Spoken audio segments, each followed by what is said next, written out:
بسم اللہ الرحمن الرحیم اللہم صلی علی محمد و آلہ و اطرتہ بعدد کل معلوم لک۔ سامعین محتشم، سن 6 ہجری میں آقا دو جہاں صلی اللہ علیہ وآلہ وسلم اپنے 1400 صحابہ کو لے کر حالت احرام میں مدینہ طیبہ سے مکہ المکرمہ روانہ ہوتے ہیں۔ حدیبیہ کے مقام پر پہنچ کر مسلمانوں کے اس قافلے کو روک لیا جاتا ہے۔ حضور علیہ السلام اپنے اصحاب کے ساتھ وہاں پر خیمہ زن ہو جاتے ہیں۔ کفار سے بات چیت کا سلسلہ جاری ہوتا ہے۔ کفار بضد ہوئے کہ مسلمانوں کو ہم مکہ المکرمہ میں داخلے کی اجازت نہیں دیں گے۔ آقا دو جہاں صلی اللہ علیہ وسلم نے اپنے صحابی سیدنا عثمان غنی رضی اللہ تعالی عنہ کو سفیر بنا کر مکہ المکرمہ روانہ فرمایا کہ آپ جا کر قریش مکہ سے بات چیت کریں، ان سے معاملات طے کریں۔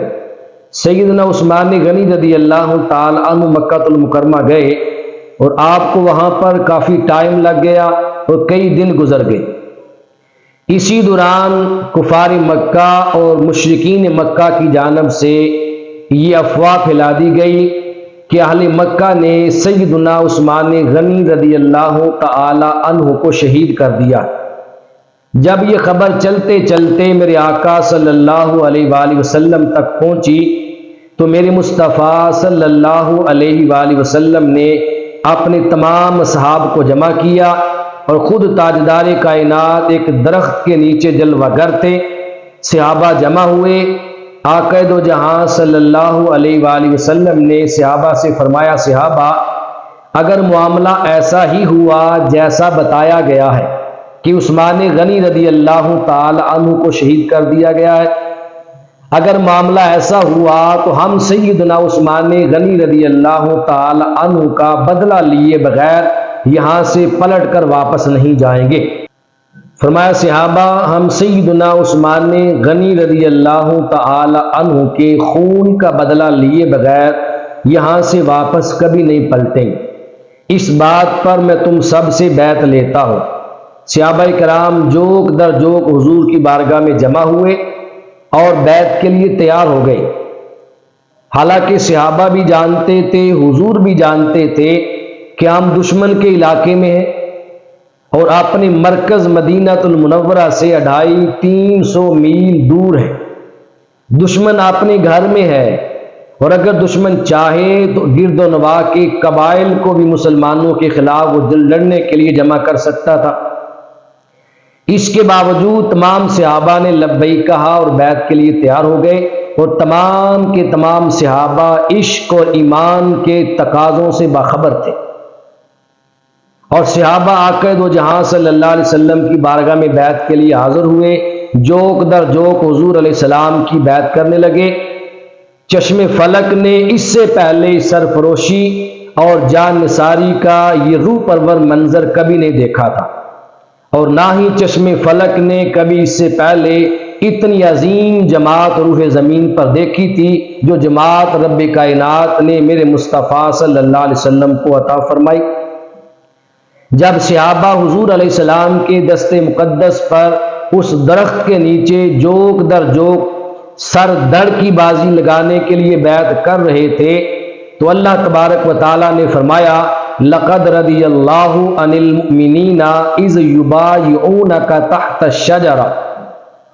تحقیق اللہ تبارک و تعالیٰ مومنین سے راضی ہو گیا ہے۔ اے حبیب صلی اللہ علیہ وسلم، جب وہ مومنین آپ کے دست مقدس پر درخت کے نیچے بیعت کر رہے تھے۔ حضرت جابر رضی اللہ تعالیٰ عنہ فرماتے ہیں، یہ بیعت اس بات پر ہوئی کہ جب تک ہمارے جسموں میں ہماری جان باقی ہے اور جب تک ہمارے بدن میں خون کا ایک بھی قطرہ باقی ہے، ہم میدان میں ڈٹے رہیں گے اور سیدنا عثمان غنی رضی اللہ تعالیٰ عنہ کا بدلہ لیتے رہیں گے اور دشمنوں کو عبرتناک انجام تک پہنچا کر دم لیں گے۔ حالانکہ مسلمان حالت احرام میں تھے، اس کے باوجود میرے آقا نے سب صحابہ سے بیعت لی۔ صحابہ کے پاس لڑنے کے لیے ہتھیار بھی موجود نہ تھے، لیکن حضور علیہ الصلوۃ والسلام کے حکم پہ لبیک کہتے ہوئے جانوں کا نذرانہ پیش کرنے کے لیے مصطفیٰ کریم علیہ السلام کے اصحاب تیار ہو گئے۔ میرے آقا نے بیعت کیسے فرمائی؟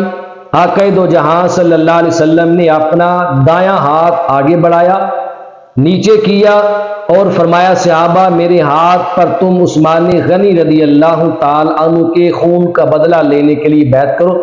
تمام صحابہ حضور کے ہاتھ پہ اپنا ہاتھ رکھ کے بیعت کرتے گئے۔ 1400 صحابہ تھے، جب انہوں نے حضور کے ہاتھوں پر اپنا ہاتھ رکھا، بیعت کی، سب سے نیچے حضور کا ہاتھ تھا، دایاں ہاتھ۔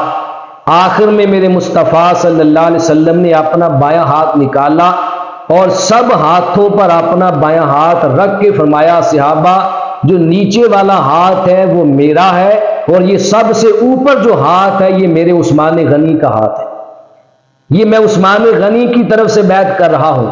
میرے آقا صلی اللہ علیہ وسلم نے اپنے دستے مبارک کو سیدنا عثمان غنی رضی اللہ تعالی عنہ کا ہاتھ قرار دیا۔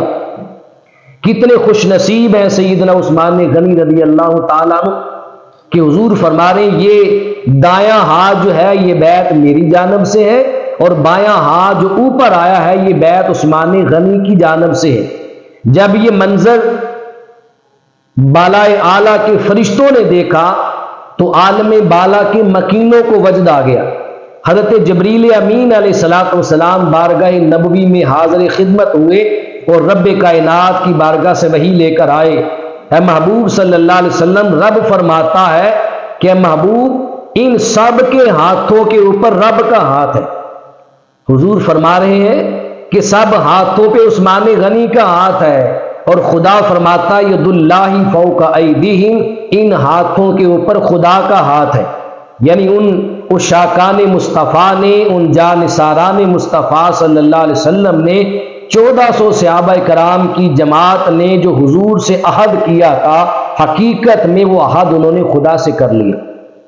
اور تاجدار کائنات سرور انبیاء صلی اللہ علیہ وسلم نے فرمایا کہ میں اپنے عثمان غنی سے راضی ہوں، اے اللہ تو بھی عثمان غنی رضی اللہ تعالی عنہ سے راضی ہو جا۔ اللہ تبارک و تعالی ہمیں سیدنا عثمان غنی رضی اللہ تعالی عنہ کے مقام کو، آپ کی شان کو، آپ کی رفعت کو سمجھنے کی توفیق نصیب